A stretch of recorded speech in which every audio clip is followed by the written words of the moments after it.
ప్రభువైన యేసుక్రీస్తునామమున మీకు అందరికీ నా హృదయపూర్వక వందనాలు తెలుస్తున్నాను. అవకాశం ఇచ్చిన సేవకుడికి వాళ్ళ కుటుంబానికి నా హృదయపూర్వక వందనాలు తెలుస్తున్నాను. అత్యంత ముఖ్యంగా నన్ను ఈ దినాన సజీవులకు నిలబెట్టిన నా దేవునికి మరి అర్హత లేని నన్ను అర్హునిగా మార్చి మరి ఈ దినాన మీ ముందు వాక్య పరిచయకు ఆయన వాడుకుంటున్న రీతిని బట్టి ఎంతగానో నేను దేవునికి రుణస్తున్నా ఉన్నాను. మంచిది అంటే ఈరోజు ఏంటంటే శుక్రవారం అంటే సాఫ్ట్వేర్కి ఏంటంటే క్లోజింగ్ డే అనమాట, వీక్ క్లోజింగ్ డే. కొంచెం వర్క్ ఎక్కువ ఉంటుంది అనమాట. మండే వర్క్ ఎక్కువ ఉంటుంది, ఫ్రైడే ఎక్కువ ఉంటుంది అనమాట క్లోజింగ్ డే. అన్న నాకు చెప్పినప్పుడు ఇట్లా వాక్యం తీసుకుంటే థర్స్డే కానీ ఫ్రైడే తీసుకుని, నేను ఫ్రైడే తీసుకుంటాను, వర్క్ ఫ్రమ్ హోమ్ చేస్తాను ఆ రోజు అని తీసుకున్నాను అనమాట. నేనేమనుకున్నానంటే ఫ్రైడే కదా మెసేజ్, ఈరోజు చేయాల్సిన వర్క్ నిన్నే చేసుకున్నాను. నేను థర్స్డే నైట్ కూర్చొని ఒక 2-3 అవర్స్ ఎక్స్ట్రా కూర్చొని ఈరోజు నేను ఫినిష్ చేసిన టాస్క్లు కూడా చేసుకున్నాను అనమాట. అంటే నేను ఎప్పుడు కూడా వాక్య పరీక్షలకు వచ్చేటప్పుడు ఒక 1 full day ఫాస్టింగ్ ఉంటాను అనమాట. అట్లుంటేనే ఏమంటారు, నేను దేవునికి లెక్క చెప్పాలి. ఎందుకంటే ఎంతో ఆశతో వస్తారు ప్రభా, నేను నరమాత్రుని, మరి నీ మాటలు చెప్పాలి కదా, అంత గట్టిగా పోరాడితేనే ఆ మాటలు ఇస్తారు దేవుడు నాకు. అలా నేను ప్రేయర్ చేసుకొని ముందు రోజు చేసుకున్నాను వర్క్. అందులో డ్రాబ్యాక్ ఏంటంటే మా మేనేజరు మా డైరెక్టరు యూఎస్కి వెళ్ళినారు అనమాట. ఒక 1 month రారు. టీం బాధ్యత అంతా నాకే అప్పగించేసాను అనమాట. మా టీంలో 20 members ఉంటారు. 20 members-కి టాస్క్లు నేనే అసైన్ చేయాలి. నేనే వాళ్ళని టాస్క్లు అసైన్ చేసి వాళ్ళ అప్డేట్స్ తీసుకొని మళ్ళీ ఎండ్ ఆఫ్ ద డే నేనే నా పై అధికారులకి పెట్టాలన్నమాట. బాగా టైట్ సిచ్యువేషన్. సరే ఇట్లుంది కదా అని చెప్పి నేను ముందే నా వర్క్ కూడా చేసుకొని ఈరోజు మార్నింగ్ లేగానే మీటింగ్ ఇన్వైట్స్ ఒక 10 వచ్చేసాయి నాకు. నా ఈమెయిల్కి ఒక 10 మీటింగ్ ఇన్వైట్స్ వచ్చేసాయి అనమాట. ఏంద్ర బాబు ఇన్ని మీటింగ్స్ ఉన్నాయి, మేనేజర్ డైరెక్టర్ ఏదో మేనేజ్ చేద్దామని చెప్పి నేనేదో ప్రభా ఏంది ప్రభా ఇది అని చెప్పి ప్రార్థన చేసుకుంటా ఉన్నా. సరే 12:30 వరకు మీటింగ్స్ అన్నీ క్లోజ్ చేసుకొని టీంకి చెప్పేసాను ఏంటంటే నేను కొంచెం సిక్ అయినాను, నేను బయటికి వెళ్ళాలి, మీరు ఎవరు నాకు ఫోన్ చేయదు, ఒక 3-4 hours ఫోన్ చేయొద్దు, 6కి నేను లాగౌట్ అయిపోతాను, ఏమైనా అవసరం ఉంటే నాకు ఫోన్ కాల్ చేయండి, నేను టీమ్స్లో రెస్పాండ్ అవ్వాలని చెప్పి అక్కడికి అవే పెట్టేసాను స్టేటస్. టీమ్స్లో మనకి స్టేటస్ ఉంటుంది కదా, అక్కడ అవే పెట్టేసాను అనమాట. దేవుడు మన కృపను బట్టి నాకైతే ఒక్కరు మెసేజ్ చేయలేదు ఇప్పుడు దాకా. 12-1 గంటకి అనుకుంటా కూర్చున్నాను నేను దేవుని దగ్గర కూర్చొని పిల్లలు ఆడుతూ ఉన్నాను. ప్రభా ఏం చెప్పాలి, టైం అయితే దొరికింది, ఏదో అబద్ధం అయితే చెప్పాను వాళ్ళకి నీళ్ళు గడపడానికి, ఇంకా టైం అయితే దొరికింది, మరి ఏదో ఒకటి మాట్లాడకపో అని చెప్పి పిల్లలు ఆడితే దేవుడు ఒక వాక్యం చూపించాడండి. తీతము గలతీ పత్రిక 6:14. అయితే ప్రభువైన యేసుక్రీస్తు శిలువయందు తప్ప మరి దేని యందును అత్యయించ నాకు దూరం అవును గాక. దానివల్ల నాకు లోకమునకు నేను సిలువ వేయబడి ఉన్నాను. హల్లెలూయా. ఒక చిన్న ప్రార్థన చేసుకుని వాక్యం మాట్లాడుతున్నాను. మా పరిశుద్ధ ప్రేమ తండ్రి కృపను చేస్తారు, నీకే వందనాలు చేస్తున్నాం ప్రభువైనా. ఈ రీతిగా మరొకసారి నిలబెట్టుకున్న రీతిని బట్టి నీకు వందనాలు చేసుకున్నాం ప్రభువైనా. అయ్యా మరి వాక్య ధ్యానంలోకి వెళ్తున్నగా మరి నా మాట కాదు కానీ కేవలం ఈ యొక్క ఆత్మ సహాయం దయచేసినైనా అయ్యా బిడ్డలకి నైనా వచ్చి చేయవలసిన బిడ్డలకి నైనా ఏ వాక్యం కావాలనైనా అయ్యా మరి వాళ్ళ హృదయాలు ఏ తలంపుల మధ్య వచ్చారో, ఏ అక్కర్లైనా ఏ కోరిక నిమిత్తమైతే ఈ సంఘానికి నేను వచ్చిన మాకైతే తెలియని సర్వం మీరు గొప్ప దేవా, వాళ్ళతో నీవే సూటిగా మాట్లాడి అయ్యా మరి వాళ్ళతోనేనైనా నీవునైనా నీ వాక్య స్పష్టతలోనైనా వెలుగులోకి తీసుకువెళ్ళమని నీవేనైనా అందరితో మాట్లాడి నామకు మాత్రం మహిమగంతో ప్రభావం చూపించమని యేసు నాకు మిక్కిరు మీతో వేడుకుంటున్నాం మా ప్రియ పరలోకపు తండ్రి. ఆమేన్. నేను ఒకసారి చదువుతానండి మళ్ళీ. అయితే మన ప్రభువు అయిన యేసుక్రీస్తు శిలువ యందు తప్ప మరి దేని యందును అతిశయించుట నాకు దూరం అవును గాక. దాని వలన నాకు లోకమునకు నేను సిలువ వేయబడి ఉన్నాను. ఇక్కడ అపోస్తలుడైన పౌలు గారు గలతీయులకు రాసినటువంటి వాళ్ళ సంఘానికి రాసినటువంటి మాట ఏంటంటే ఆయన చెప్తున్నారు అనమాట, ఆ సంఘస్థులకి చెప్తున్నారు, నేను దేంట్లో అతిశయిస్తున్నానంటే సిలువ యందు అతిశయిస్తున్నాను, కానీ ఇంకా ఏ విషయంలో కూడా నేను అతిశయించట్లేదని చెప్పి పౌలు గారు చెప్తున్నారు అనమాట. నేను ఇది చదువుతుంటే నాకు ఒక విషయం అర్థమైందనమాట. మనము ఇక్కడ లెంట్ అని చెప్పి ఒక 40 days ఫాస్టింగ్ ప్రేయర్స్ ఉంటున్నాము ఎవ్రీ ఇయర్. నిజంగా ఇది ఒక గొప్ప ఆలోచన. ఎందుకంటే బైబిల్లో మరి దేవుడు సిలువకి ముందు 40 days ఫాస్టింగ్ ప్రేయర్ చేశారని మరి ఎక్కడ కూడా లేదు. కానీ చేసుకోవడం అది మనకే, ఎందుకంటే ఆత్మీయతలు ఇంకా ఎదుగుతాం కాబట్టి. కానీ ఈ లెంట్ అని అంటే సిలువ ధ్యానాలు అని చెప్పి మనం వచ్చి మనం సిలువ ధ్యానం నేర్చుకుంటున్నాం కదా. ఈ సిలువ ధ్యానంలో మనం ఏం నేర్చుకోవాలి? ప్రాముఖ్యంగా సిలువను చూస్తూ దేవుడిలో, ఆ యొక్క సిలువలో దేవుడు కనపరిచిన క్వాలిటీస్ ఏంటి, అసలు మనకి ఏం నేర్పిస్తుంది ఆ సిలువ అనేది నేను ప్రార్థన చేసుకుని చదువుతా ఉంటే వాక్యం చూపించాను అనమాట. నాకు ఒక ప్రశ్న వచ్చింది. పౌలు ఒకప్పుడు ఆయన దేవుళ్ళలోకి రాకముందంటే పౌలు చరిత్ర అంతా మనకు తెలుసు. నేను గుర్తుగా చెప్తాను. ఆయన మంచి విద్యాభ్యాసం అభ్యసించాడు అనమాట. మంచి ఇప్పుడు మనకి బీటెక్, ఎంటెక్, పిహెచ్డి ఎట్లాగో ఆ టైంలో వాళ్ళకి ఉంటాయి కదా విద్యాభ్యాసాలు, ఇవన్నీ మంచి చక్కటి విద్యాభ్యాసం అభ్యసించాడు అనమాట పౌలు గారు. అట్లాగే రోమా ప్రభుత్వంలో ఒక మంచి అధికారి ఆయన. హల్లెలూయా. ఆయనకి ఆస్తి ఉంది, డబ్బు ఉంది, అధికారం ఉంది. ఇంకా కావాల్సిన ఒక మనిషికి కావాల్సిన వసతులు కానీ ఎక్కడ కూడా తక్కువ లేదనమాట. ఈ రోజుల్లో మనం చూస్తుంటే మనం అనేక విషయాలు అతిశయిస్తాం అనమాట. అంటే లేదా ఒక వ్యక్తి లేదంటే ఒక సాఫ్ట్వేర్ చేసే వాళ్ళకి నాకు 2 లక్షలు వస్తుంది, లేదంటే ఒక 3 లక్షలు వస్తుందని చెప్పి అతిశయిస్తాడు. లేదు ఇంకొక వ్యక్తి, మీరు హైటెక్ సిటీ, పంజాబ్ హిల్స్, జూబ్లీ హిల్స్ పోతే ఒక్కొక్కరు మంచి BMW ఆడి కార్లు వేసుకుని వచ్చి రూఫ్ టాప్ తీసేసి స్లోలం చేస్తుంటారు అనమాట. అంటే అదొక అతిశయం అనమాట. అంటే మేము మంచి డబ్బున్నలో, మంచి ఆస్తి పరులము, మంచిగా మాకు కార్లు, బంగళాలు ఉన్నాయి, మంచి బైక్లు ఉన్నాయి, మమ్మల్ని ఆపేవాళ్ళు ఎవరు, మమ్మల్ని ఆపి అడిగి ప్రశ్నించేవాళ్ళు ఎవరు. ఈ విధంగా డిఫరెంట్ టైప్ ఆఫ్ మనకి ఏంటంటే ప్రైడ్స్ ఉన్నాయి అనమాట. అంటే దేవుడు చెప్తున్న మాట ఏంటంటే పౌలు ద్వారా మనకి ఈ సిలువ ధ్యానంలో మనం నేర్చుకోవాల్సింది ఏంటంటే మన అతిశయం దేని మీద ఉండాలంట? సిలువలో ఉండాలన్నమాట.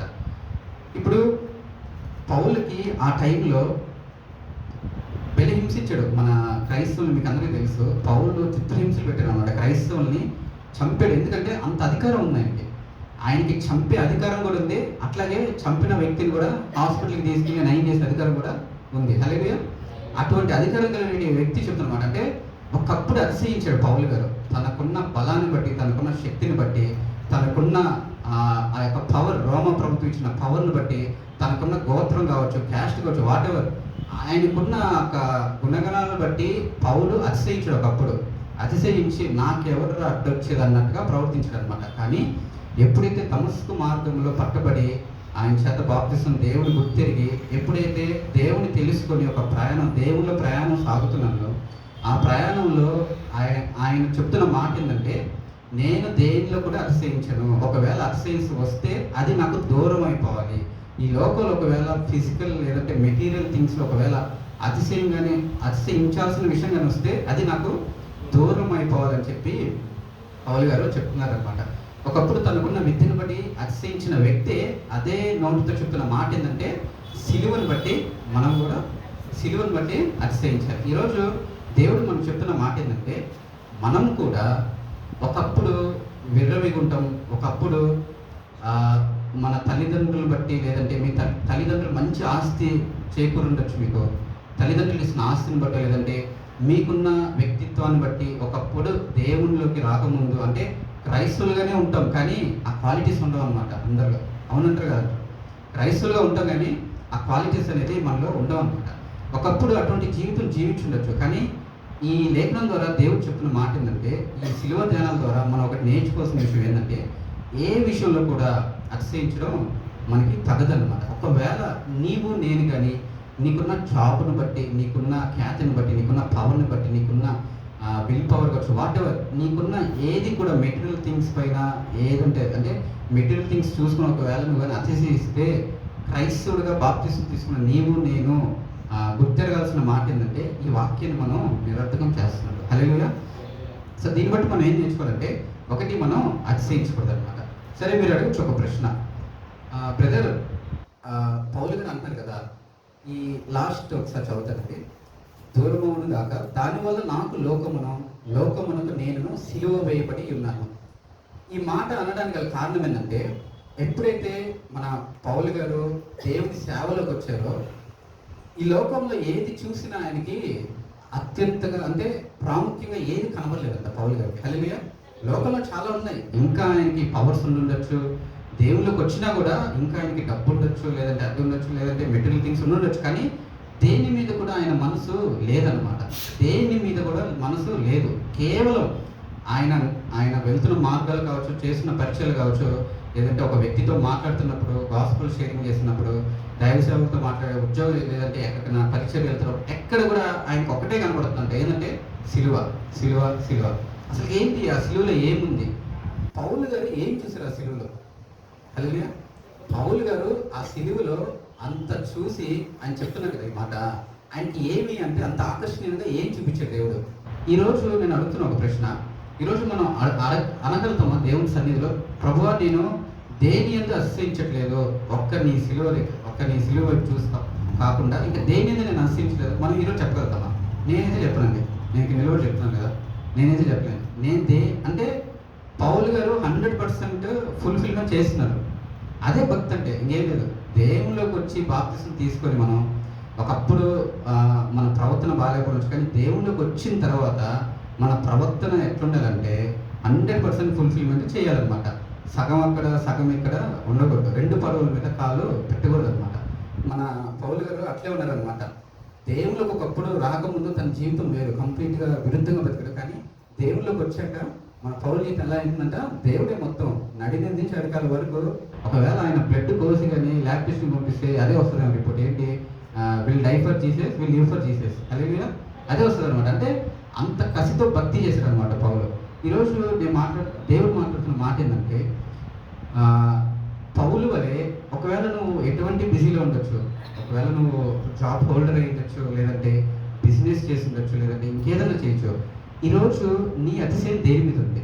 ఒకవేళ ఫిజికల్ థింగ్స్ మీద, మెటీరియల్ థింగ్స్ మీద కానీ అతిశయం ఉంటే ఈరోజే ఈ సిలువ ధ్యానాలు 40 days ఉపవాస ప్రార్థన చేస్తున్నాం కదా, ఈ అతిశయం మనం ఏం చేయాలా?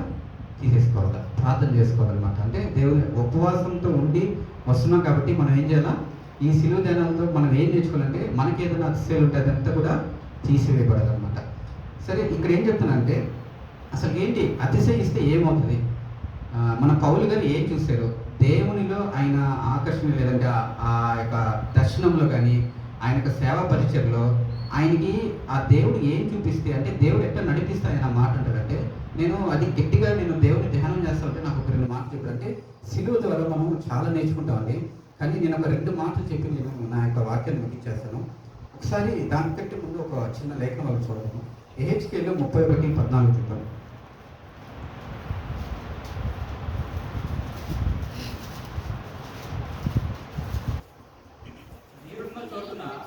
నీరున్న చోటున ఉన్న వృక్షములన్నిటిలో ఏది తన ఎత్తును బట్టి అతిశయపడి తన కొనను మేఘముల పంట చేసి, ఏ వృక్షము గాని దాని ఎత్తును బట్టి గర్వింపకుండునట్లు క్రింది లోకములకు పోవు నరుల యొద్దకు దిగువారితో కూడా మరణము పాలయ్యి.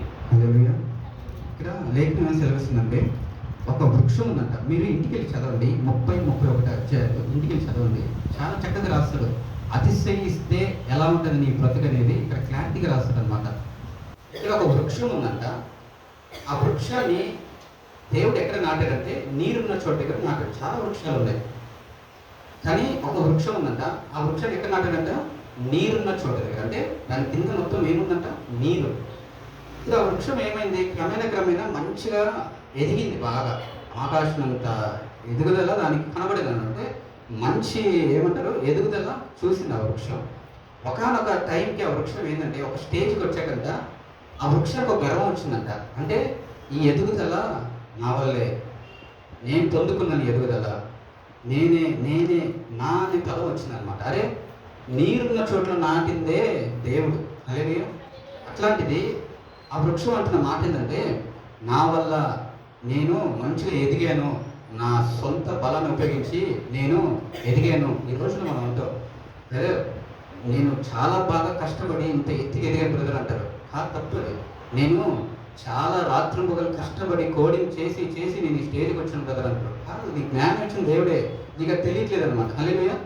కొంతమంది అంటారు, బ్రదర్ ప్రొఫైల్ పట్టుకొని నేను అమీర్పేట ఎస్ఆర్ నగర్ మొత్తం తిరుగుతున్నాను, ఎంత కష్టపడ్డానంటే ఆ రోజుల్లో నేను చెమటను చిందించి నేను ఎండనక వాననక మొత్తం అక్కడ పొందుకొని నేను ఈరోజు ఈ స్టేజ్లో ఉన్నాను బ్రదర్ అని అంటారు. కానీ బ్రదర్, ఆ రోజు దేవుడు నేను కష్టపడుతుంటే నా దేవుడు నాకు నీరున్న స్థానంలో నన్ను పాతాడు కాబట్టి ఈరోజు నేను ఈ స్థితిలో ఉన్నానని చెప్పి మనం సాక్ష్యం చెప్పాలన్నమాట. హల్లెలూయా.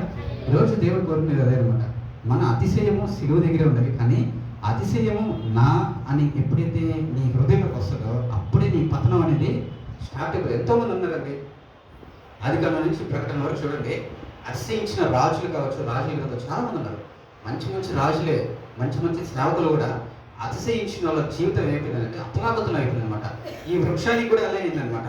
వృక్షము ఒకనొక స్టేజ్కి మంచి ఎదుగుదల వచ్చిన తర్వాత ఆ వృక్షం అంటుందంట, ఓ మంచి ఎదుగుదల వచ్చిన అనగానే దేవుడు ఏం చేస్తాడంట, క్రింది లోకమునకు పో నరులు ఎదుగు దిగువారితో కూడా మరణము పాలేదు అంటే దాన్ని ఎక్కడికి పంపించేసినంత పాతాళం పంపించేశారనమాట. సో ఈ ఈ వృక్షం దేనికి సాదృశ్యం అండి, ఆ టైంలో అశ్షూరు పట్టణంకి సాదృశ్యం అనమాట. అశ్షూరు పట్టణం ఇది మీకు తర్వాత నేను ఓవరాల్గా చెప్పేసాను మీకు. అశ్షూరు పట్టణంకి దేవుడు కృప చూపించాడు అనమాట. మంచి ఎత్తుకి ఎదిగినప్పుడు వాళ్ళు విర్రవీగారు అనమాట. ఆ పట్టణం అసలు విర్రవీగి, ఇది మా సంపాదన, ఇది మాది, మేము సంపాదించినాం, మా ఆస్తి, నా నా అనే పదం వచ్చేసింది వాళ్ళకి. ఒకప్పుడు దాకా వాళ్ళకి ఏముండిందంటే, అరే మన బేస్ ఎవరు, దేవుడేదా అని అన్నారు. అట్లాంటి నోరు ఏమైందంటే ఒకనొక స్టేజ్కి ఒక రెప్యుటేషన్ వచ్చినాక వీళ్ళు ఏమన్నారంటే, అరే నాదురా, నా సంపాదన ఇది, నేను కష్టపడ్డానని చెప్పానంటప్పటికి వాళ్ళు ఏం చేస్తున్నారంటే దేవుడు పాతాళంలోకి పెట్టేస్తున్నారు అనమాట. అంటే ఇది ఒక శాపం. దేవుడు చెప్తున్న మాట ఏంటంటే, మన అతిశయము ఎక్కడ కూడా కనుపరచకూడదు. ఒకవేళ నువ్వు హై స్టాండర్డ్స్లో ఉండొచ్చు, నెలకి 4 లక్షలు, ఫ్యూచర్లో 5-10 లక్షలు, యూఎస్కి 20 లక్షలు సంపాదించుండొచ్చు. కానీ దేవుడు మనకి చెప్తున్న మాట ఏంటంటే, ఎంత అతిశయించినా దానికి బేస్ ఎవరండి, దేవుడే. దేవుడు ఇస్తేనే మనం ఈరోజు 2 లక్షలు, 3 లక్షలు, లేదంటే ఇంకా అన్నీ నీకు సర్వము జ్ఞానం నువ్వు ఏదైతే కలిగి ఉన్నావో అదంతా నీకు దేవుడు ఇచ్చిందే. అది మర్చిపోయి కానీ మనం విర్రవీగితే ఈ అశ్షూరు పట్టణాన్ని దేవుడు ఎట్టయితే అతలాకుతలం చేసి పాతాళంలోకి మరణ పాలేటట్టు చేశాడో మన బ్రతుకులు కూడా దేవుడు ఇది నాన్న అది చేస్తా అన్నాడు. కాబట్టి శిలు ద్వారా మనకు మాట నేర్చుకోలేదంటే, ఎలాగైతే పౌలు ఆ అతిశయాన్ని, ఒకప్పుడు పౌలు కూడా ఇదే అతిశయం ఉండింది, గర్వం. ఎంత గర్వం అంటే ఒక క్రైస్తవుడు కనబడితే వాడిని చిత్రహింసలు పెట్టేవాడు అనమాట. తనకున్న పవర్ను బట్టి చిత్రం అంటే, నువ్వెవడో నాకు సమాధానం చెప్పేదండి, గర్వం అనమాట. అసహించాడు పౌలు. అటువంటి పౌలు భ్రష్టత్వంలోకి వెళ్ళిపోలా, మధ్యలోనే పట్టబడ్డాడు, దేవుని కనుగొన్నాడు. ఇప్పుడు మంచి జీవితం జీవిస్తూ తన దగ్గర ఉన్న అతిశయాలన్నీ కూడా పక్కన పెట్టేశాడు. పక్కన పెట్టేసి ఓన్లీ అతిశయిస్తే నేను దేవుళ్ళు అతిశయిస్తాను, హల్లెలూయా, దేవుళ్ళు అతిశయిస్తాను. ఒకప్పుడు నేను స్టార్టింగ్లో అంటే పట్టబడిన టైంలో 2017-18 ఆ టైంలో అంటే అప్పుడు పెళ్ళి వైరాగ్యంగా ఉండేవాడిని. ఏంటంటే ఆన్లైన్లో ఈ డిబేట్స్ ఇవి చూసి వాడేంద్ర మన దేవుడిని అడిగేది. యూట్యూబ్లో నేను కమెంట్స్ పెట్టేవాడిని, ఈ డిస్కషన్ జరుగుతుందిగా, అసలు మీకేం తెలుసు దేవుడు ఇది అని చెప్పేది. ఇక్కడికి నా దగ్గర స్క్రీన్ షాట్స్ ఉంటాయి. ఇంకా అంటే అప్పుడు ఏంటంటే అదొక రోషం అనమాట, అదొక తపన. ఈడేంటి అసలు ఆఫ్టర్ ఇది ఒక క్రైస్తవుడు ఈడేంటి మన దేవుడిని అడిగేది, మన దేవుడు ఎటువంటి గొప్ప దేవుడు, రోషన్ కలిగిన దేవుడి అడుగుడు అన్నానికి ఆఫ్టర్ అని చెప్పి ఏదేదో ఒక అప్పుడు ఆ టైంలో ఆఫీస్లో ఉంటాను. మళ్ళీ ఒక ట్యాబ్లోనేమో యూట్యూబ్ ఉంటుంది, ఒక ట్యాబ్లోనేమో నాకు వర్క్ చేస్తూ ఉంటా. ఆ ట్యాబ్లో నేను ఏంటంటే ఇవన్నీ చూస్తూ ఉంటాను అనమాట. వీళ్ళు ఎవరైనా తిరుగుతుంటే ఎవరైనా అంటుంటే కూడా నాకు ఎట్లా అయిపోయింది అనమాట మైండ్. అంటే ఆ టైంలో అట్టుండేది అనమాట. అంటే మన అతిశయ కారణం ఎట్టుండాలంటే మన దేవుని బట్టే ఉండాల. మన దేవుని బట్టే మనం మన నడి నుంచి అడగాల వరకు మన దేవుని బట్టి మనం ఏం చేయాలా, అతిశయ కారణం ఉండాలన్నమాట. సరే, ఈ 10 డేస్లో మనం ఏం నేర్చుకోవాలంటే, ఆయన అంటున్నాడు కదా, నేను లోకంలో సిలువైపడ్డాను, ఆ సిలువను చూసి నేను అతిశయిస్తాను అంటున్నాడు కదా. 2 విషయాలు చెప్తాను. 2 విషయాలు అంటే చాలా విషయాలు నేర్చుకోవచ్చు మనం. నేను ఒక 2 విషయాలు చెప్పి నేను ముగించేస్తానండి. ఒకటి, మొదటిగా ఆ సిలువను చూసినప్పుడు మనం ఏం నేర్చుకోవాలంటే, దేంట్లో అతిశయించాలంటే నీ శరీరము, లేదంటే నీ ఆత్మ, లేదంటే నీ హృదయము విరగొట్టబడాలి. హల్లెలూయా. సిలువ అంటే ఏంటంటే దేవుడు విరగొట్టబడ్డాడు మన కోసం. హల్లెలూయా. దేంట్లో విరగొట్టబడాలా, మనకున్న బలంలో వేరే వాళ్ళు చూపించడంలో కాదు, మన ఆత్మీయతలో లేదంటే మన హృదయంలో మనం విరగొట్టబడాలి. హల్లెలూయా. ఉదాహరణ చెప్తాను. యాకోబు తెలుసు కదా మనకందరికీ. యాకోబు ఒకప్పుడు మోసగాడు అని చెప్పి మనకు తెలుసు. ఎప్పుడైతే దేవుని చేతిలో పట్టబడ్డాడో యాకోబుని దేవుడు ఏం చేశాడు, ఇశ్రాయేల్గా మార్చాడు. హల్లెలూయా. యాకోబు విరగొట్టబడ్డాడు కాబట్టే అనేక జనాంగం ఆయనతో స్టార్ట్ అయితే ఇశ్రాయేల్ జనాంగం లెక్కకి ఇస్రాయేల్ వాళ్ళే ఉంటారనమాట. అంటే అలాగే దేవుడు ప్రసంగం చేసేటప్పుడు ఒక రొట్టెని విరిచి అనేక వేల మందికి పంచాడు అనమాట. అంటే నేను చెప్తున్న మాట ఏంటంటే, నీవు కానీ విరవబడకపోతే నువ్వు ఆశీర్వాదకంగా ఉండవు. హల్లెలూయా. నీవు కానీ విరవబడకపోతే నువ్వు ఉపయోగకరంగా ఉండవు ఈ భూమి మీద. హల్లెలూయా. నీవు నేను విరవబడే స్థితిలో ఉండాలి. ప్రభువా నాకు వద్దు ఈ శ్రమలు, నాకు ఈ విరవగొట్టే ఈ పరిస్థితులు నాకు వద్దు ప్రభు అంటే దేవుడు నిన్ను కట్ చేయడు. నువ్వు ఎన్ని ప్రార్థనలు కన్నా రండి, మీరు 40 days కాదు 80 days కండక్ట్ చేసినా కూడా మనకి దేవుడు సహాయం చేయడు. దేవుడు మనకు చెప్తున్న మాట ఏంటంటే ఈ శిలువ ద్వారా ఆయన ఎక్కడైతే విరగొట్టబడ్డాడో మన హృదయాలు కూడా విరగొట్టబడాలన్నమాట. అప్పుడే దాని విలువ మనకి తెలుస్తుంది అనమాట. అప్పుడే అతిశయోక్తి మనం కూడా కొట్టివేయబడతాం అనమాట. అంటే ఇప్పుడు మనకి ఎన్నో అవమానాలు వస్తాయంటే చాలామంది అంటారు, బ్రదర్ నేను చాలా నిందలు పడుతున్నాను అని చెప్పి ప్రార్థనలో సేవకుల దగ్గరకు వచ్చి పిటిషన్స్ పెడతారు. పిటిషన్స్ అంటే అదే ప్రేయర్ రిక్వెస్ట్, ప్రార్థన అవసరం పెడతారు అనమాట, ప్రేయర్ రిక్వెస్ట్ ఇస్తారనమాట. అట్లా అనేక మంది నిందలు పాలైన అవమానాలు పొందిన వాళ్ళు, లేదంటే అన్నెసరీగా అంటే అనవసరంగా బ్రదర్ మాటలు పడుతున్నా అంటారు కదా, వాళ్ళ జీవితం ఎలా ఉంటుందంటే ఎన్ని నిందలు పడినా కూడా దేవుడిని విడిచిపెట్టరు. అదే ఇంకొక బ్యాచ్ ఉంటుంది, వాళ్ళు ఏంటంటే నిందలు పడతానే వెంటనే ఏం చేస్తారంటే పక్కకి వెళ్ళిపోతారు. దేవుడు ప్రార్థన చేస్తున్నాను కానీ వారం అయింది ప్రార్థన చేసి రిజల్ట్ రాలా, 10 రోజులు అయింది, 4 రోజులు వెయిట్ చేశాను, రిజల్ట్ రావట్లే, దేవుడు అసలుకి చూస్తున్నాడో లేదో అని చెప్పి వాళ్ళు ఇంకా ఆలోచన చేస్తున్న వాళ్ళు ఏం చేస్తారంటే పక్కకి వెళ్ళిపోతారు అనమాట. వాళ్ళు ఎవరంటే ఆఖరి దాకా వస్తారు కానీ వాళ్ళకున్న శ్రమలను బట్టి వాళ్ళు ఏం చేస్తారంటే పక్కగా వెళ్ళిపోతే విరగొట్టలేని పరిస్థితులకు వెళ్ళిపోతుంటారు అనమాట. అంటే దేవుడికి అప్పగింపారు అనమాట. వీళ్ళేంటి నిందలు, అనేక నిందలు అవమానాలు పెట్టుకొని కూడా కొంతమంది అండి పైకి నవ్వుతుంటారు కానీ లోపల చాలా వేదన అనుభవిస్తుంటారు. ఆ వేదన బాధ దేవుడికే తెలుస్తుంది అనమాట. మనం ఏంటంటే పైకి సేవకుడి దగ్గరికి వచ్చి అన్నకి ఒక వర్షం చెప్తాం కానీ లోపల బాధపడేది ఏంటంటే ఆ దేవుడికి తెలుస్తుంది అనమాట. ఆ లోపల నువ్వు పడే వేదన, రాత్రులు నిద్రలేని రాత్రులు, కన్నీటి రాత్రులు అన్నీ కూడా నీకు ఆ దేవుడికి తెలుస్తుంది అనమాట. కానీ ఆ పరిస్థితులు కూడా నువ్వు విడవలేదు చూసావా, అదే విరగొట్టబడ్డాడు. హల్లెలూయా. అటువంటి జీవితం దేవుడు కోరుకుంటున్నాడు. ఈరోజు చెప్తున్న మాట ఏంటంటే పౌలు ద్వారా శిలువలో నీవు నేను నేర్చుకోవాల్సిన మొదటి క్వాలిటీ ఏంటంటే విరగొట్టబడాలి. మనం కూడా ఆ రొట్టె అనేది దేవుని చేతులకు వచ్చి ఇట్లా విరిచేటంట, విరిచి ప్రార్థన చేసి అనేక వేల మందికి పంచాడనమాట. ఈరోజు ఒకవేళ నీకు నిందలు అవమానాలు వస్తుంది, ఒకటే గుర్తుపెట్టుకోవాలి, ఆ రొట్టె విరిచాడు దేవుడు. అంటే దేవుడే విరిచాడు, దేవుడే కట్ చేశాడు. అంటే దేవుడు నీకు విరుస్తాడు. దేవుడి చేతికి వస్తేనే నువ్వు విరగొడతావు. అదే కానీ నువ్వు లోకస్తుల దగ్గరికి వెళ్ళి వాళ్ళ దగ్గరికి వెళ్ళి నువ్వు కానీ హెల్ప్ కోసం లేదంటే ఇంక నీ సమస్యల కోసం వెళ్తే నువ్వు విరగబడలేవు. ఇంకా శ్రమలు ఎక్కువ అవుతాయి కానీ శ్రమను మటుకు తగ్గవు. దేవుడు కూడా అంతే. ఆ రొట్టె ఆ జనాంగంలో ఎక్కడో ఖాళీగా పడింది ఆ రొట్టె అంట. ఏమంటే ఎన్ని రొట్టెలు ఉన్నాయంట కదా, 5 రొట్టెలు చేపలు ఖాళీగా ఉన్నాయి, ఎవడు కొనట్లేదు. దేవుడి కోసమే పాపం కనకలాడుతున్నాయి ఆ రొట్టెలు. ఏమని లోపల మేబీ రొట్టెలు ప్రార్థన చేస్తుంటేమో, ప్రభావం మనం ఎవరు కొనట్లేదు, ఏంది పరిస్థితి, అనేక మంది వేల మంది జనాలు ఉన్నారు, ఒక్కడికన్నా ఆకలి కదా, ఏంది మా రొట్టెలు ఏంటంటే ఖాళీగా పడున్నాయి అని చెప్పి అనుకో ఉంటారు అనమాట. ఆ రొట్టెలు అనుకో ఉంటారు 5 రొట్టెలు చేపలు.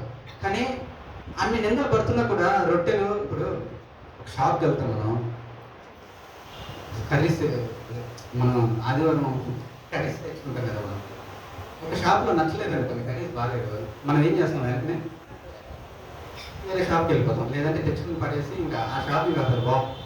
ఇప్పుడు ఏంటి అట్లాగే జనాలందరూ ఆ షాప్కి పోలేదండి, వాళ్ళు నువ్వు అంత ఏముందని వేస్ట్ అయిపోతుంది. సేమ్ పొజిషన్ అదే అక్కడ. ఏంటి రొట్టెలు తింటారా, ఇక్కడ రొట్టెలు ఏమో ఉన్నాయి కానీ అందరు వేల మంది ఉన్నారు, ఎవరు ఒక మూల పడి ఉన్నాయి రొట్టెలన్నీ, అందరూ ఏదేదో పాపం దాన్ని ఎవరు తీసుకోవట్లేదు, దగ్గరికి తీసుకోవట్లేదు, పాపం రకరకాలుగా ఇబ్బందులు పడుతున్నాయి. ఆ ఇబ్బందుల్లో దేవుడు ఆలోచనను కాల్ చేశాడు. దేవుడు అరే బాబా రొట్టెలు తీసుకురాడు. హల్లెలూయా. నేను చెప్తున్న మాట ఏంటంటే నీకున్న నిందలను బట్టి, బాధను బట్టి, వేదనలు బట్టి ఎనీ అంటే ఏ ఇష్యూస్ ఉన్నా కూడా నువ్వు కానీ దేవుడికి అప్పగించుకుంటే ఒక్కరోజు అండి, ఏదో ఒక రోజు నిన్ను దేవుడు పిలుస్తాడు. ఒక్కరోజు నీకు కాల్ వస్తుంది. ఎలాగైతే రొట్టెల్ని దేవుడు తీసుకురండి అని అన్నాడో అనేక మంది మధ్యలో నిన్ను కూడా దేవుడు పిలుస్తాడు అట్లా. హల్లెలూయా. కానీ అట్లా నువ్వు పిలవబడాలి అంటే ఓపికతో, సహనంతో మనం ఏం చేయాలా, దేవుడి దగ్గర నిష్ట కలిగి అదే ప్రాంతంలో ఉండాలన్నమాట. ఎప్పుడైతే దేవుడు ఆ రొట్టెలు తీసి విరిచాడో అప్పటికే ఆ రొట్టెలు బాగా బాధపడిపోయి నలిగిపోయింది. మళ్ళా దేవునిలోకి వచ్చినాక ఇంచాడు దేవుడు. ఏంది రొట్టె అనుకోండి, అయ్యే ఇంచాడు, అయ్యే వదులుతుంది అంటాడు. ఆల్రెడీ పాపం నలిగిపోయిన ఆ రొట్టెలు బాధపడుతున్న రొట్టెని దేవుడి గురించి ఏం చేస్తానంట, మళ్ళీ ఇరిచి ప్రార్థన చేసి అనేక వేల మందికి పంచాడు. ఇంకా మిగిలే గంపలు కూడా మిగిలే. దీన్ని బట్టి మనం ఏం అర్థం చేసుకోవాలండి, మన జీవితం కూడా దేవుడికి అప్పగిస్తే విరుస్తాడు. ఫస్ట్ విరిచినప్పుడు మనం ఏం చేయాలంటే యాక్సెప్ట్ చేయాలా.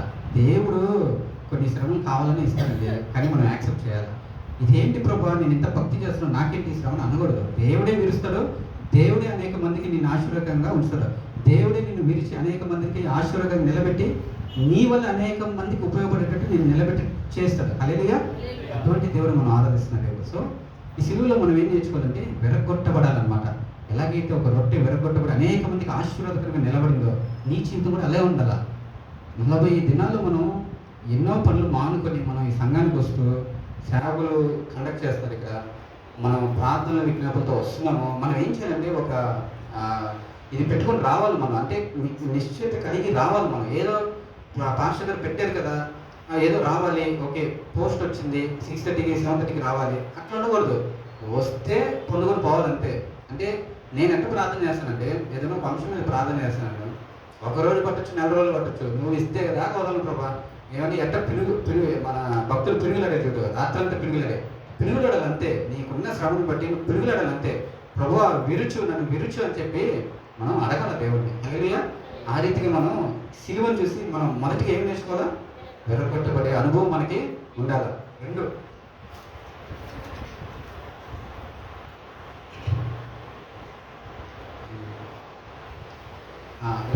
ఆ సిలువలో మనం ఏం నేర్చుకోవాలంటే పాపాన్ని జయించడం అండి. సార్ ఇప్పుడు చెప్పినట్టున్నాను, పాపాన్ని జయించడం ఏంటంటే రక్షణ ఇచ్చాడు. మనకు అందరికీ తెలుసు కదా, రక్షణ ఉచితంగా ఇచ్చాడు దేవుడు. ఎలా ఇచ్చాడు? నీవు నేను పాపం చేసి రక్షణ స్థితిలో ఉంటే ఆయనే దిగి వచ్చి లోకానికి. మీరు ఏమైనా పిలిచారా దేవుడిని? మనం పిలిచామా? ప్రభా నా పాపాలు పండిపోతున్నాయి, రండి ప్రభా రక్షణ ఇవ్వ ప్రభా మనం అడిగామా? అడగలేదు. మనం అడగలేదు, మనం నోరు తెచ్చి ప్రార్థన చేయలేదు, ప్రభువా అని చెప్పి మనం ఏం మొరపెట్టలేదు. ఆయనే వచ్చి ఉచితంగా మనకి రక్షణ ఇచ్చి మన పాపాలని కొట్టివేశాడు. దేని ద్వారా? సిలువ ద్వారా. అంటే రక్షణని మనకి ఉచితంగా ఇచ్చాడు అనమాట. ఈ రక్షణ మనం ఏం చేయాలా?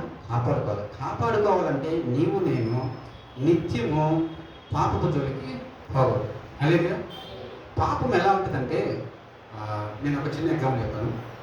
ఒక బీచ్కి వెళ్ళారు అనుకోండి, అలలు మన వేపంగా అలలకి వెళ్తే మా సైడ్ మొత్తం బీచ్గా ఉంటుంది. తీరప్రాంతం మొత్తం నెల్లూరు మాది మొత్తం బీచ్. ఎక్కడ 20 కిలోమీటర్స్ అయితే ఎటు 20 కిలోమీటర్స్ పోయినా బీచ్ వస్తుంది మా సైడ్. ఇప్పుడు బీచ్ ఒడ్డు దగ్గర నిలబడి ఉన్నారు అనుకోండి, భయం ఉన్నాడు ఏం చేస్తాడు? ఈతన్నాడు కాలు వరకు తడుపుకుంటేనే అనుకుంటాడు. సో అలలన్నీ ఇటు వస్తాయి కదా, కాలు వరకు తలుస్తాయి, అయిపోతుంది. ఇంత అని చెప్పి వాడు ఏం చేస్తాడు? ఓకే ఇంకొంచెం ఏడాది తడుపుదాం మోకాల వరకు అని చెప్పి కొంచెం ముందర పోతాడు అనమాట. అరే ఇలా బాగుందిరా, ఏం అవ్వట్లేదు కదా. భయం అంటే వాడికి భయం బేసిక్గా. సముద్రంలో అరే గలంత అయిపోయిందంటే చాలా వార్తలు వింటాడు. కానీ వాడు ఏం చేస్తాడంటే కాలువలు తడుపుకుంటాను మమ్మీ అని చెప్పి ఇంట్లో చెప్పేస్తాడు. కాలువలు తడుపుకుంటాను నేనేం లోపలికి వెళ్ళాను. సరే కాలు అయిపోయింది, పైకి అయింది, ఏం అవ్వట్లేదు కదా. ఓయమ్మా చాలా మంది వెళ్తున్నారు అక్కడ, ఇక్కడ దాకా వెళ్తున్నారు, ఇంత రోజు దాకా వెళ్తున్నారు, నేను కూడా వెళ్తానని చెప్పి ఇక్కడ దాకా ట్రై చేస్తాడు. ట్రై చేసి ఇక్కడికి వెళ్తాడు. ఒక్కసారి కాదు ఏం చేస్తాడు ఇట్లా ఈత రానోడిని లాక్కెళ్ళిపోతాడు. ఈత యొక్క ఏమని ఆ అల యొక్క స్వభావం ఏంటంటే తీసుకెళ్ళిపోతాడు. మన స్వభావమే అది. పాపం కూడా అంతే. పాపానికి కానీ నీవు చోటు ఇచ్చావనుకో, కొంచెమే కదా ఇదేం కాదులే, ఏం కాదులే అని చెప్పి నువ్వు కానీ కొంచెం కోఆపరేట్ చేసావనుకో, నిన్ను లాక్కెళ్ళిపోయి ఇంకా రేపు పేపర్లో కలం పెడతాడు కదా సముద్రం. అంటే మనకంటే ఇక్కడ మనకేంటంటే మనకి ప్రేయర్ రిక్వెస్ట్ లాగా అట్లా గల్లంతలాగా పాపంలో గల్లంతు అని చెప్పి మనం కూడా ఒకటి పోస్ట్ చేయాలన్నమాట. అట్లా పాపం అనేది చాలా అంటే రక్షణని కాపాడుకునేదానికి కొన్ని సంవత్సరాలు కొన్ని ఏళ్ళు పడుతుంది. అదే రక్షణని పాపం అనేది ఒక్క సెకండ్ అనేది ఒక్క సెకండ్ మనం కాపాడుకున్న రక్షణ అంతా తీసేస్తుంది, కొట్టేస్తుంది. దాని అంత పవర్ ఉంది పాపని. మీరు అనుకుంటారు పాపం ఏముందిలే, మనం భక్తులు కదా, మనం చిన్నప్పుడే 30 years ఇండస్ట్రీ 20 years ఇండస్ట్రీ అంటాం కదా. క్రిస్టియన్ మన దగ్గరికి వస్తుంది పాపం, వాళ్ళ దగ్గరికి వస్తుంది అనమాట. అలాగే వాళ్ళ దగ్గరికి వస్తుంది అనమాట పాపం అనమాట. పాపం ఎంత చిక్కులో పెట్టేస్తుంది అంటే అట్లా నిన్ను లాగేస్తుంది. నువ్వు కొంచెం కోఆపరేట్ చేసావు మొత్తం నిన్ను దున్నేస్తుంది అనమాట. ఇంకా తట్టుకోలేము. బయటికి రావాలంటే కొన్ని సంవత్సరాలు పడుతుంది. మళ్ళీ పాపం నుంచి బయటికి రావాలంటే మళ్ళీ కొన్ని ఏళ్ళు పడుతుంది అనమాట. మళ్ళీ వచ్చి మళ్ళీ మన లైఫ్ స్టార్ట్ చేసి మళ్ళీ మన దేవుళ్ళకి వచ్చడానికి ఎంత టైం వేస్ట్ కదా మనకంతా. సాధారణ పని అది అనమాట. సో నేను చెప్పిన మాట ఏంటంటే, పౌలు కూడా దేవుళ్ళకు పట్టబడిన తర్వాత ఆయన ఏం చేశారంటే పాపం జోలికి పాలు సేవా పరిచర్య, ఎవరైనా కనుగొన్నప్పుడు సహాయం చేస్తూ వాళ్ళకి భోజనాలు పెడుతూ ఇంకా అనేక మందిని సేవకులుగా తయారు చేసి తన దగ్గర ఉన్న డబ్బుని ఇంకా ఇచ్చి పాపపు జోలికి అయితే పోలేదండి అతను. హల్లెలూయా. అలా కొరింథీ అపోస్తలుల గ్రంథంలో కొరింథీ దాంట్లో రాస్తూ ఉంటారు కదా, అనేకమైన నిద్రలేని రాత్రులు గడిపాము, అనేకమైన విచారాలతో నిద్రలేని రాత్రులు గడిపని చెప్పి పౌలు ఒక మాట అంటారు అనమాట. అంటే నిద్రలేని రాత్రులు అనమాట. అనేక మంది పౌలు ఆ టైంలో సువార్త చేసేటప్పుడు అందరూ మాటలు అన్నారు, రాళ్ళతో కొట్టారు, ఇంకా హింసించారు, రాత్రులు నిద్రలేని రాత్రులు గడిపారు, అనేక మంది ఆడేడ గృహాల్లో దాముకుంటే ఆడ పచ్చి చేశారు అనమాట. ఆ టైంలో నాకు ఒకటి అనిపించింది అనమాట, ఈరోజు ఇప్పుడు లెట్సే వైఫ్ అండ్ హస్బెండ్ గొడవ పడ్డారు అనుకోండి, మాట్లాడుకుంటారు, ఒక వారం రోజులు నెల రోజులు మాట్లాడుకోరు, మరీ ఈగోలు ఎక్కువ ఉన్నాయి అనుకోండి, నెల రోజులు ఏంటి సంవత్సరం రోజులు మాట్లాడుకోరు అసలు. ఏమని అంత ఒకరికొకరికి ఈగోలు ఎక్కువ ఉన్నాయి అనుకోండి, ఎవరో ఒకరైనా తగ్గాలి. ఈగోలు ఇద్దరు ఈగోలుగా ఉన్నారు అనుకోండి, బాగా నాకే నువ్వే ఆఫ్టర్ వాళ్ళని, లేదంటే హస్బెండ్ నువ్వే నేను సంపాదిస్తున్నాను అసలు నువ్వే ఆఫ్టర్ ఇట్లా గొడవ పట్టారు అనుకోండి, ఎవరు తగ్గలేదు అనుకోండి, ఏం చేస్తారు? కలవరు ఎప్పుడు కూడా. అంటే అతిశయం అనమాట, కలవరు. ఎవరికి ఈగో ఉన్నా కదా కలవరు అనమాట. అట్లా నాకు అనిపించింది. పౌలుని అనేక మంది ఎంతో అందరూ మాటలు అన్నారండి ఆ టైంలో. అంటే ఒక మాట పట్టించుకోవాలి, లోపలికి ఎక్కించుకోవాలి పౌలు. అరే ఈయన నన్ను అంటున్నాడు, ఈయన నన్ను దూషిస్తున్నాడు, అరే ఈ ఎవడు అసలు అని చెప్పి ఒకప్పుడు ఉన్న పవర్ని ఏమాత్రం ఉపయోగించాలి. ఈరోజు నేను చెప్పే మాట ఏంటంటే, బాప్తిస్మం తీసుకుని నీవు నేను ఒక పరిశుద్ధ ప్రయాణంలో ప్రయాణిస్తున్నప్పుడు అనేక మంది అంటారు, అనేక మంది అన్నా కూడా నీవు నేను ఏం చేయాలా? తీసుకోకూడదు అన్నమాట. తీసుకుంటే మన భక్తి జీవితం ఇంకా డిగ్రేడ్ అయిపోతాం, ఇంకా డౌన్ గ్రేడ్ ఫాలో చూస్తాం, కానీ మన జీవితంలో ఆత్మీయత అనేది ఉండదు అనమాట. అలాగే పాపం విషయానికి వస్తే మనం ఏం చేయాలంట, ఎట్టి పరిస్థితుల్లో కూడా ఒక చిన్న ఛాన్స్ కూడా దానికి ఇవ్వకూడదు అనమాట. ఇప్పుడు ఒక ఉదాహరణ చెప్తాను మీకు. దేవుడు రక్షణ ఉచితంగా ఇచ్చాడు, ఓకే, ఉచితంగా ఇచ్చాడు దేవుడు.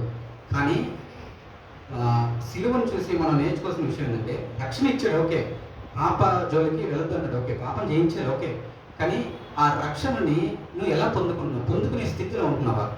ఫర్ ఎగ్జాంపుల్, ఇప్పుడు దేవుడు కలవరిలో అయిపోయింది, 3వ దినం లేసాను, అంతా అయిపోయిందండి, రక్షణ ఇచ్చేసాడు. నేను అడుగుతున్న ప్రశ్న ఏంటంటే, ఇచ్చిన రక్షణని నువ్వు పొందుకున్నావని నువ్వు ఎట్లా చెప్తున్నావు?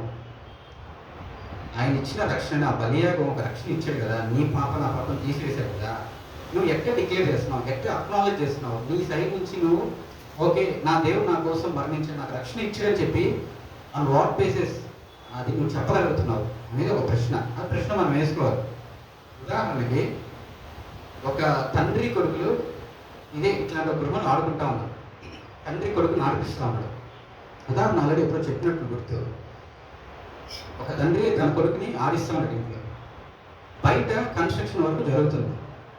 తండ్రి ఏం చెప్తారంటే, అరే బాబు బయటికి వెళ్ళొద్దు, బయట పనులు జరుగుతున్నాయి, నీకు దెబ్బలు తగులుతాయి, లేదంటే పడిపోతావు. కన్స్ట్రక్షన్ అంటే గుంటలు ఉంటాయి, మొత్తం కన్స్ట్రక్షన్స్ అంటే గుంటలు, ఆ చెత్త ఈ చెత్త, మ్యాన్హోల్స్ చేసి ఉంటారు, మొత్తం చాలా ఉంటాయి కదా. తండ్రి చెప్తారనమాట. కానీ పిల్లడు స్వభావం ఎట్లుంటుంది ఏమని ఆ టైంలో ఇక స్వేచ్ఛగా వెళ్ళిపోతారు అంటే వాళ్ళకి ఆ టైంలో అంత మెచ్యూరిటీ ఉండేది కదా. ఇక్కడ ఏం చేస్తాడంటే ఆడుకుంటూ తండ్రికి తెలియకుండానే బయటికి వెళ్ళిపోతాడు అనమాట. బయటికి వెళ్ళిపోతే గొంట్లో పడిపోతాడు. గొంట్లో పడిపోతే తండ్రి ఎత్తుకుతూ ఉంటాడు ఇంట్లో, ఇదేంటి ఇంకా రాలేదు, 5 నిమిషాలు 10 నిమిషాలు ఇవన్నీ బయటికి పోతాడు. పిల్లడు అక్కడి నుంచి అరుస్తూ ఉంటాడు, గొంట్లో పడి అరుస్తూ ఉంటాడు అనమాట. నాన్న రక్షించు అంటాడు అనమాట. నాన్న రక్షించు అనగానే వాయిస్ వినపడుతుంది. తండ్రి ఆ గుంట దగ్గరికి వెళ్తాడు. గుంట దగ్గరికి వెళ్ళి చూస్తాడు. చూసి ఇట్లా అరుస్తూ ఉన్నాడు, నాన్న రక్షించు, సేమి అంటే. ఇప్పుడు ఈయన ఇట్లా చూసి, అరే రే రే రే పడ్డావా, నేను చెప్పాను కదా నీకు, ఎందుకు బయటకు వచ్చి పడ్డావా అని చెప్పి, సరేలే ఓకే నేను రక్షిస్తానులే అని చెప్పి ఆ తండ్రి కానీ అట్లా ఆగిపోతే ఆ కుమారుడు రక్షణ పొందినట్ట. నాన్న చెప్తాడు, సరే నేను రక్షిస్తానులే, రక్షింపబడతావులే నువ్వు అని అంటే, వీడు రక్షింపబడినట్ట కుమారుడు కాదు. మరి ఎట్లా రక్షింపబడతాడు? కుమారుడు చెయ్యి చాపి అడగాల, నాన్న రక్షించు అని చెప్పి చెయ్యి చాపితే తండ్రికి అసలు పట్టుకొని పైకి లేస్తాడు. అప్పుడు అంటే రక్షణ అనేది నీకై నువ్వు అడిగి పొందుకునేది. హల్లెలూయా. సిలువలో దేవుడు కలవరిలో రక్తం కాచి నీకు రక్షణ ఇచ్చాడు ఓకే. ఆ రక్షణ నువ్వు ఎలా పొందుకోవాలంటే నీకై నువ్వు అడగాల. నీకై నువ్వు అడిగి పొందుకునేదే రక్షణ. అంతేగాని నేను రక్షింపబడ్డాను అని చెప్పి నీ సైడ్ నుంచి నువ్వేం పోరాటం లేకుండా ఇగో ప్రభు నా కోసం రక్తం కాచరు ధూమ్గా కాలు ఎగరేసావు అనుకో, ఏముండదు అక్కడ. అదే లాస్ట్కి ఎక్కడ ఉండవు జేహెచ్కెళ్ళి చెప్పినట్లు గొంతులో ఉంటుంది. మాస్టర్ గారు ఇప్పుడు గొంతులో ఉంటాను. ఎక్కడికి పైకి రావు. నీ భ్రమ, నీ యొక్క హాలిసినేషన్, నేను రక్షణలో ఉన్నానని చెప్పి నీ భ్రమలో ఉంటావు, గొంతులోనే ఉంటావు. హల్లెలూయా. మనం ఏం చేయాలంటే ఎప్పుడు కూడా నిత్యము దేవుని అడిగి పోరాటంలో, ఆ పోరాటంలో మన పాపాలను కప్పుకుంటూ ఆ రక్షణ కాపాడుకుంటూ మన ఈ యాత్రలో కంటిన్యూ చేయడమే ఆ సిలువ దగ్గర నుంచి నేర్చుకోవాలి. హల్లెలూయా. సో 2 విషయాలు చెప్పారు మీకు. ఈ సిలువ ధ్యానాల్లో మనం ఏం నేర్చుకోవాలంటే పౌలు గారి జీవితం ద్వారా ఆయన ఏదైతే అతిశయించదు అని చెప్పి ఆ సిలువను బట్టి అతిశయించాడో ఆ సిలువలో మనకి నేర్పించింది ఏంటంటే, ఒకటి విరగొట్టబడే స్వభావం ఒకటి ఉండాలి. అనేకమైన ఉన్నాయండి, కానీ నేను ఆ టైం లేదు కాబట్టి 2 చెప్పాను. 2, నీకు ఇచ్చిన రక్షణని కొనసాగించాలి, పోరాటాలు చేస్తూ కొనసాగించాలా. ఆ కొనసాగింపులో నీ పాపాన్ని మనం ఏం చేయాలా, జయించే వ్యక్తిగా మనం ఉండాలన్నమాట. ప్రకటనలు చెప్తారు కదా, జయించే వ్యక్తులనే నా సింహాసనంలో గుడిపాసన కూర్చున్న వ్యక్తులు ఇచ్చాను అనమాట. హల్లెలూయా. ఈరోజు ఈ యొక్క ఆత్మీయ ప్రయాణంలో ఎన్నేళ్ళు బతుకుతాం తెలుసు, మరణం తెలియదు. నువ్వు ఒక సాఫ్ట్వేర్ ఇంజనీర్, లేదంటే మంచి సివిల్ ఇంజనీర్, లేదంటే ఒక పోలీస్ ఆఫీసర్ కొడుకు కూతురు, మరణం తెలియదు. మరణం ముందు అందరూ స్థలము మన హెడ్ ఉంచాల్సిందే. హల్లెలూయా. మరణం ముందు మనం స్థలం కొట్టాల్సిందే. హల్లెలూయా. అటువంటి మరణం రాకముందే మనం ఏం చేయాలా, మన ఇచ్చిన రక్షణ కాపాడుకుంటూ పాపము చేయకుండా ఉండాలన్నమాట. జయించే స్థితిలోనే ఉండాలి అనునిత్యము. చిన్న చిన్న పాపాల జోలికి కూడా పోయి ఆ సముద్రం ఎక్కడికి లాగేస్తుందో ఆ కోఆపరేషన్, ఆ ఛాన్స్ కూడా పాపానికి మనం ఇవ్వకూడదు. హల్లెలూయా. ఆ రీతిగా మనం జయించే స్థితిలో దేవుడు ఉండాలని కోరుకుంటున్నాడు. దేవుడు ఈ మాటను దీవించింది. చిన్న ప్రార్థన చేస్తున్నాము విన్న వాక్యాన్ని బట్టి.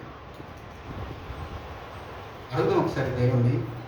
లెఫ్ట్ డేస్కి మనం వస్తున్నాము పోతున్నాం అని కాకుండా, ప్రభువా విన్న వాక్యాన్ని బట్టి ఇదిగో మరి ఈ పరిస్థితుల్లో నేను ఉన్నాను, ఈ యొక్క జయించలేని స్థితిలో ఉంటున్నాను, లేదంటే ఇంకా విరగొట్టబడిన పరిస్థితిలో నేను ఉన్నాను ప్రభా, ఒక్కసారి నన్ను దర్శించు ప్రభా. ఆఫ్టర్ ఆల్ ఒక జీవం లేని రొట్టెనే ప్రభా నీవు చేతిలో తీసుకొని విరిచి దాన్ని అనేక మందికి ఆశీర్వాదకరంగా నిలబెట్టావు. ఆఫ్టర్ ఆల్ జీవంలో ఒక రొట్టెని ఉపయోగకరంగా మార్చిన నా తండ్రి ఇదిగో జీవం కలిగిన స్థితిలో ఉంచావు కదా. ఇదిగో ఈరోజు నేను విరగొట్టబడాలని ఆశపడుతున్నాను చెప్పి అందరూ అడుగుదామండి. అందరం ప్రార్థనలో అడుగుదాం ఒకసారి. ప్రభా నేను విరగొట్టబడాలని ఆశగా ఉన్నాను, ఇదిగో నా కోసం నేను విరగొట్టబడ్డావు. తండ్రి అంటున్నాడు కదా, ఇదిగో నాకు ఇష్టమైన నా కుమారుడు విరగొట్టబడాలని నాకు ఇష్టమైన అని చెప్పి తండ్రి అంటాడు కదా. ఈరోజు నీవు నేను కూడా విరగొట్టబడాలని చెప్పి ఆ క్రీస్తు ప్రభుల వారు కోరుకున్నారు. ఈరోజు ఒకవేళ ఈరోజు అదే పరిస్థితిలో ఉంటే, ఈరోజు ఒకవేళ అదే అతిశయము, అదే పట్టుతత్వము, అదే ఈగోలు అదే ఉంటే, ఒకవేళ ఈరోజు దేవుడు చెప్తున్నాడు కదా, అన్నీ విడిచిపెట్టేసి ఎటువంటి విషయంలో కూడా అతిశయించకుండా ప్రభా నేను కూడా విరవబడాలని ఆశపడుతున్నా ప్రభా అని చెప్పి కోరుతున్నాము. 2వది పాపము చేయకుండా దేవునికి మనకిచ్చిన యాత్రలు కొనసాగించాలి ప్రభా అని చెప్పి ప్రార్థన చేద్దామండి.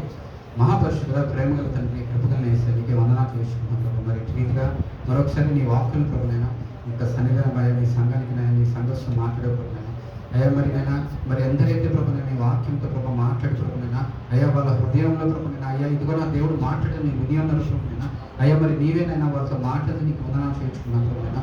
నిజమే ప్రభా, అనేక మార్లునైనా మేము విరగొట్టలేని స్థితిలో ఉంటున్నాం ప్రభా, నీకు ఛాన్స్ ఇవ్వట్లేదు ప్రభునైనా. అయ్యా అనేక మార్లు ప్రభునైనా మనుషులను ఆశ్రయించి ప్రభా నీ దగ్గర రావట్లేదు ప్రభా. ఇదిగో ఈ రోజు ఈ క్షణమే తీర్మానం తీసుకుంటున్నాం. ఈ లెంత్ ద్వారా ప్రభునైనా ఇదిగో అయ్యా మా జీవితంలో విరగొట్టబడాలి ప్రభునైనా. ఈ లెంత్ అయిపోయే లోపు ఇదిగో మా బ్రతుకులు విరగొట్టబడే తత్వం మాకు రావాలి ప్రభునైనా. అయ్యా ఈ లెంత్ అయిపోయే లోపు ప్రభునైనా ఒకవేళ పాపానికి బానిసైపోతుంటే ఈ రోజు ఈ క్షణమే కొట్టివే మనం ప్రార్థిస్తున్నాం ప్రభునైనా. ఈరోజు ఈ క్షణమే ప్రభునైనా నీ నిత్య రాజ్యంలో కూర్చోాలంటే ఇదిగో జయించాలని చెప్పే కదా. మరి ఆ జీవితం లేదా మాకును మా సంఘర్షణ కూర్చున్న ప్రతి ఒక్కరికి దయచేయమని ప్రభునైనా. చేసిన ప్రార్థనలు ప్రభుత్వం తప్పుని క్షమించమని మరలా రేపు కలుసుకున్న ప్రభుత్వం మీ కృపాక్షమ పట్ల వచ్చి నామం మాత్రం మహిమతంతో ప్రభావం చెల్లించుకుంటారు. దేశం మీకు వేడుకుంటున్నాం మా ప్రేపల్లో చెప్తారు. ఏ శక్తి